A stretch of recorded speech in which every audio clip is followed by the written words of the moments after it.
உங்கள் தந்தி ஒன் தொலைக்காட்சியில் கருடா தினமும் காலை 6 மணிக்கு காண தவறாதீர்கள்.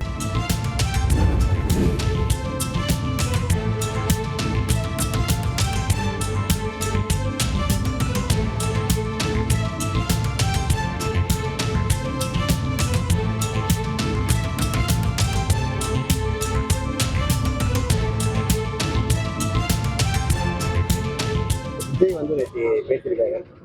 26 தேர்தலில் திமுக 200 தொகுதி ஜெயிக்காது, மைனஸ்ல போகும். அதெல்லாம் நடந்தா நான் விஜய் வாயில சக்கரை போடுறேங்க. இதுக்கே வந்து அவருக்கு ஆதரவு கொடுக்கலாமே. திருமாவளவன் கூட்டணி விட்டு வெளியே வருவாரா பேசிட்டு என்ன கேளுங்க. அதாவது திருமாவளவன் வந்து கூட்டணி விட்டு வெளியே வருவார், ஒரு நிர்பந்தத்தின் காரணமா தான் இந்த நேற்றைய நிகழ்ச்சியில் அவர் கலந்துக்கல அப்படின்னு சொல்லி விஜய் பேசியிருக்காரு. எனக்கு திருமா அவர்கள் கூட்டணியை விட்டு வெளியே வருவாரான்னு தெரியல. ஏன்னு கேட்டா அவரு வந்து இன்னைக்கு ஒரு திமுக கூட்டணி எம்பியா இருக்கிறாரு. அதனால அவர்களுக்கு ரொம்ப நாள் ஹிஸ்டரி, ரொம்ப நாளா வாக்கப்பட்டு திமுக கூட்டணியிலேயே இருக்கிறாங்க. விசிக்கு அவங்க வெளியே வருவாங்களான்னு தெரியல.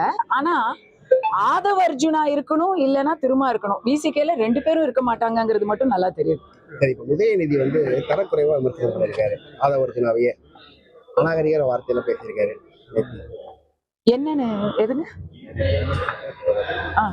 இல்ல, உதயநிதி அவர்கள் ஆதவ அர்ஜுனாவை தரக்குறைவா விமர்சிச்சிருக்காரு.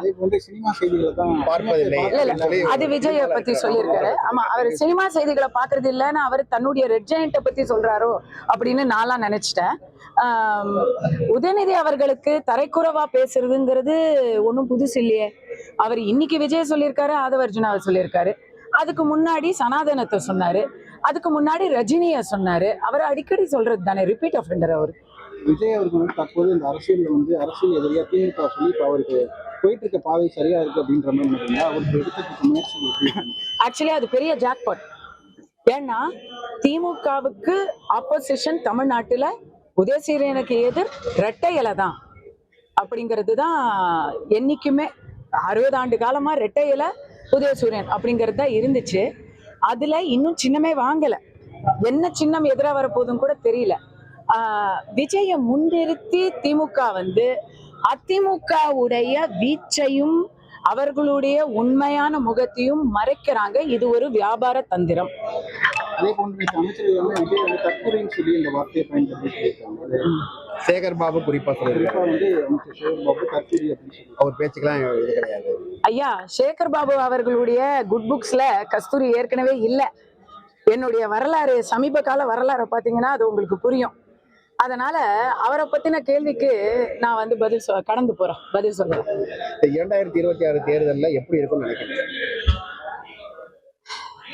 இன்னும் ஒரு 3 மாசம் போகட்டுமே, சரியா சொல்லுவோமே. இப்போ வந்து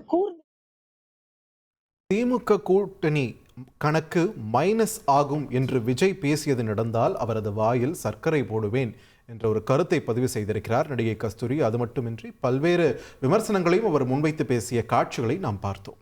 உங்கள் தந்தி ஒன் தொலைக்காட்சியில் கருடா தினமும் காலை 6 மணிக்கு காண தவறாதீர்கள்.